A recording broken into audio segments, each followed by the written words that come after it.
Assalamualaikum warahmatullahi wabarakatuh. Jumpa lagi dengan kami Jamaah Thariqah Naqsabandiyah Kholidiyah Nusantara. Membahas tentang sunnah.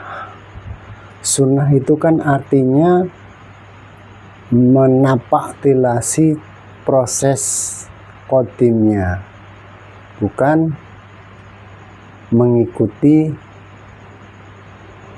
baharunya. Contoh, mengikuti nabi. Nah, nabi itu kan baharunya, tapi kalau mengikuti rasulnya barulah sunnah.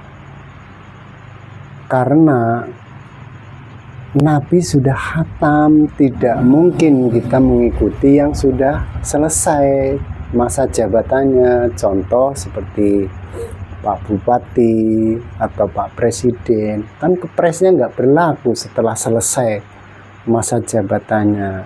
Tetapi kalau mengikuti Rasul itu adalah mengikuti jejak atau napaktilasi proses cara beragama yang qadim, bukan yang baharunya. Nah, yang harus kita pahami di sini adalah Allah sendiri itu atau Tuhan yang Esa itu adanya di alam Maha Qadim. Nah, di bawah alam Maha Qadim itu ada alam Qadim, yaitu alam di mana utusan itu ada di alam itu gitu. Contoh Rasulullah atau utusan Allah. Nah, utusan Allah itu keberadaannya di alam qadim, tapi keberadaannya itu bukan seperti di alam baharu. Ada namanya, ada sifatnya, ada afalnya, ada datnya.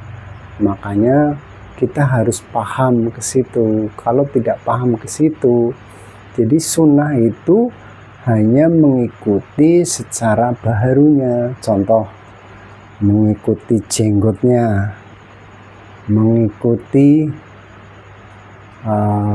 sunnah-sunnah yang lain seperti, mohon maaf ya, celana cingkrangnya katanya. Padahal kalau mengikuti Rasul zaman ini tuh masih ada, cuman sebutannya bukan Rasul. Tapi kalau mengikuti Nabi itu sudah khatam. Makanya di dalam Al-Quran sendiri di surat An-Nisa ayat 59 itu tidak ada kata mentaati Nabi, tapi di situ mentaati Allah, mentaati Rasul, dan ulil amri minkum. Nah, ulil amri minkum ini siapa sih? Ulil amri minkum itu menyesuaikan ruang dan waktu sesuai zamannya, kan gitu. Nah, ulil amri minkum di zaman sekarang ini ya ada, cuman ulil amri minkum ini adalah yang dikuasakan untuk memimpin perjalananmu menuju Tuhan yang laisa kamitslihi syai'un, yang di maha akhirat tertinggi, maliki yaumiddin. Itulah ulil amri minkum di zaman ini. Ulil amri minkum zaman dulu ya memang Nabi, karena Nabi ada ketersambungan dengan Tuhan melalui Rasulullah itu. Nah, kalau mengikuti Nabi, Nabinya sudah khatam bro, gak ada. Makanya di situ diterangkan jelas sekali di dalam Al-Quran itu, mengikuti atau taatlah kepada Allah, taatlah kepada Rasul, dan ulil amri minkum sesuai dengan ruang dan waktu di zamanmu masing-masing gitu. Bukan mengikuti Nabi. Nabinya sudah khatam, gak mungkin kau bisa mengikuti Nabi, ketemu aja enggak. Nah, ketemu harus di zamanmu pada ruang waktu yang sekarang ini gitu. Itulah sunnah gitu. Kalau sunnah mengikuti secara jasadnya, secara baharunya, itu bukan sunnah, tapi ya dibilang ikut-ikutan tetapi nggak kenal. Yang menjadi permasalahan sekarang itu kan harus kenal sama ulil amri minkum di zamannya sendiri ini gitu. Memang dulu ya Nabi zaman itu, ruang waktu itu kan gitu. Tapi kalau untuk zaman ini ya bukan Nabi lagi, Nabinya sudah khatam. Nah, sunnah itu seperti itu. Bisa contoh dalam beragama itu harus kita bukan mengikuti Nabi, tapi Rasul. Taatilah Allah, taat kepada Allah, taat kepada Rasul, dan ulil amri minkum. Di situ nggak ada yang menyebutkan Nabi. Ayat yang manapun nggak ada yang mengikuti sunnah Nabi, itu nggak ada. Mengikuti menapaktilasi ya Rasul. Makanya di dalam tadi saya sampaikan bahwa saya termasuk jamaah Thariqah Naqsabandiyah Kholidiyah Nusantara yang memang di situ mengikuti napaktilasnya Rasul. Di situ ada tazkiyatun nafs. Makanya di dalam beragama itu seharusnya prosesnya harus jelas.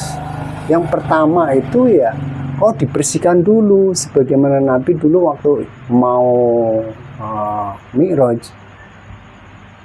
Itu kisah ya Nabi dulu. Tapi zaman sekarang ini harus mengikuti Rasul bukan Nabi. Karena di zaman ini sekarang pun Rasul ada, cuman sebutannya bukan Rasul, tetapi waliyah mursidah. Nah, melalui waliyah mursidah itulah kita menapaktilasi proses agama yang qadim, agama yang turun dari sisi Tuhan yang maha qadim. Nah, itu baru yang namanya sunnah, ahlus sunnah wal jamaah. Nah, jamaah itu kepada siapa? Jamaahnya itu kepada Rasul. Nabi aja yang mengikuti ketika sholat itu kan wa asyhadu anna Muhammadar Rasulullah, berarti Nabi berjamaah kepada Rasul. Makanya tangannya itu nunjuk ke depan begini, ya kan? Wa asyhadu anna Muhammadar Rasulullah. Nah, ini kebanyakan para pemuka agama menyampaikan Rasulnya sudah mati. Lalu pertanyaannya, siapa yang menjadi imammu? Siapa yang menjadi juru selamat rohanimu? Siapa yang menuntun rohanimu dalam melewati jalan Shiratal Mustaqim atau wasilah, tangga gradatif dimensional itu wasilah. Nah, siapa yang membimbing itu kalau Rasulnya sudah mati? Makanya kita harus jelas, bersaksi harus ada yang disaksikan, sholat harus ada yang diingat, kan gitu. Jadi mohon maaf ya, ketika kita mengagungkan Nabi, sunnah Nabi, itu Anda dianggap berpaling atau berkiblat masa lalu. Seharusnya berkiblat ya di zaman ini. Makanya kalau kita berkiblat kepada Nabi, Nabinya sudah khatam. Tapi kalau berkiblat kepada Rasulullah, Rasulullah itu nggak mati. Keberadaannya secara dimensional itu ada di alam qadim, alam non materi. Nah, alam qadim ini sebelum dunia ini ada, sudah ada.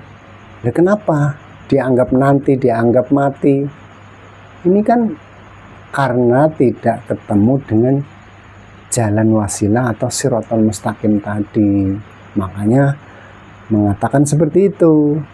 Kalau tahu seperti jamaahnya Thariqah Naqsabandiyah Khalidiyah, ya ada gitu, bukan mengatakan mati, mengatakan nggak ada, karena ketemu, mengalami prosesnya secara empiris.